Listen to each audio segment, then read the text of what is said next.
प्रेक्षक हो नमस्कार. द स्टेट या युट्यूब चॅनलला तुमचे मनपूर्वक स्वागत. आजच्या व्हिडिओमध्ये आपण मोहिते पाटील की निंबाळकर भाजपमध्ये कोणाची बाजू वरचढ या विषयावरती विश्लेषण करणार आहोत. व्हिडिओला लाईक, शेअर आणि चॅनलला सबस्क्राईब करायला विसरू नका. माढा लोकसभा मतदारसंघामधून भाजपची उमेदवारी कोणाला मिळणार? मोहिते पाटील की विद्यमान खासदार रणजितसिंह नाईक निंबाळकर? यामुळे महायुती समोर आणि विशेष करून भाजप समोर मोठा पेच निर्माण झालेला आहे. एका बाजूला मोहिते पाटील गटाकडून धैर्यशील मोहिते पाटील यांनी उमेदवारीसाठी आग्रह धरलेला आहे, तर विद्यमान खासदार रणजितसिंह नाईक निंबाळकर हे सुद्धा पुन्हा एकदा उमेदवारी मिळवण्यासाठी प्रयत्न करताना दिसून येत आहेत. माढा लोकसभा मतदारसंघातील राजकीय समीकरणे पाहिली तर मोहिते पाटील यांची भूमिका या लोकसभा मतदारसंघामध्येच नेहमी निर्णायक राहिलेली आहे. 2009 मध्ये माढा लोकसभा मतदारसंघ अस्तित्वात आला आणि 2009 मध्ये शरद पवार हे पहिल्यांदा माढ्यामधून निवडून गेले. परंतु शरद पवार यांना निवडून आणण्यामध्ये विजयसिंह मोहिते पाटील यांची भूमिका महत्वाची राहील. 2 लाखापेक्षा अधिक मतांचं लीड त्यावेळी शरद पवार यांना मिळालं. 2014च्या निवडणुकीमध्ये स्वतः विजयसिंह मोहिते पाटील माढा लोकसभा मतदारसंघामधून उभे राहिले. माढा लोकसभा मतदारसंघामध्ये 2014ची निवडणूक ही खरं तर अटीतटीची झाली.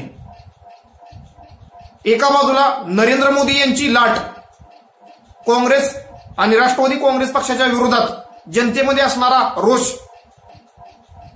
सदाभाऊ खोत यांच्या रूपात असणारा मजबूत उमेदवार, या सर्वांवरती मात करून विजयसिंह मोहिते पाटील यांनी आपल्या प्रभावाच्या बळावरती जवळजवळ 25,000 मतांनी ती निवडणूक जिंकली. 2019 मध्ये माढ्यातील राजकीय समीकरणे पूर्णपणे बदलली. मोहिते पाटील राष्ट्रवादी काँग्रेस पक्ष सोडून भाजपमध्ये दाखल झाले आणि त्यामुळेच माढा या लोकसभा मतदारसंघामध्ये भारतीय जनता पक्षाला विजय मिळू शकला. माढा लोकसभा मतदारसंघ राष्ट्रवादी काँग्रेस पक्षाचा गड मानला जातो, परंतु 2019 मध्ये भारतीय जनता पक्षाचे उमेदवार रणजितसिंह नाईक निंबाळकर या लोकसभा मतदारसंघामधून विजयी झाले.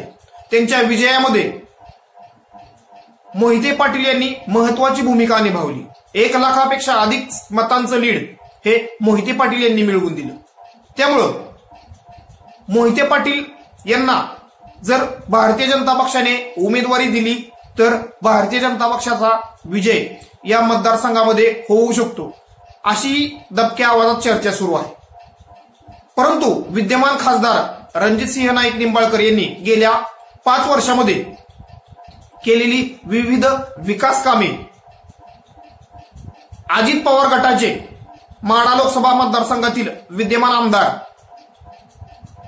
बबनदादा शिंदे असतील, संजय मामा शिंदे असतील, दीपक साळुंके असतील, अशा वेगवेगळ्या नेत्यांचा पाठिंबा, त्याचबरोबर जयकुमार गोरे यांची साथ किंवा पाठिंबा, त्याचबरोबर राज्यातील तसेच देशातील भारतीय जनता पक्षाच्या नेतृत्वाशी असणारे रणजितसिंह नाईक निंबाळकर यांचे सलोख्याचे संबंध यामुळे आणि त्याचबरोबर त्यांचा असणारा जनसंपर्क यामुळे रणजितसिंह नाईक निंबाळकर यांची उमेदवारी या लोकसभा मतदारसंघामधून फिक्स मानली जात आहे.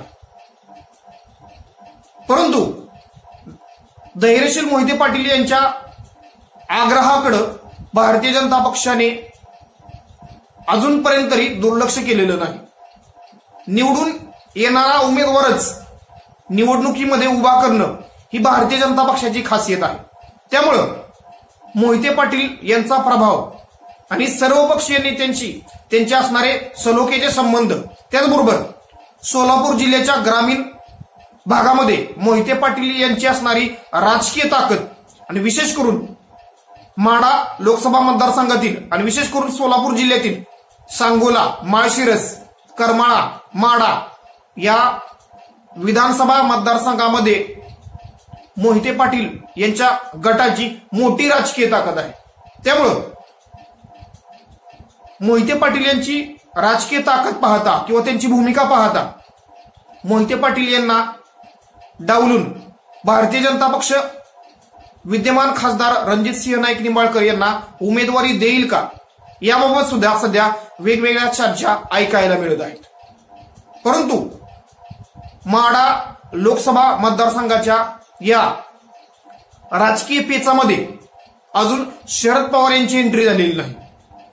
जर शरद पवार यांची एंट्री झाली तर हा पेच आणखीन वाढेल।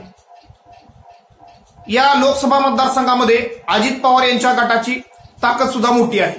त्यामुळं अजित पवार गटाकडून सुद्धा उमेदवारी मिळवण्यासाठी या मतदारसंघामध्ये प्रयत्न होताना दिसत आहे। अजित पवार यांच्या गटाकडून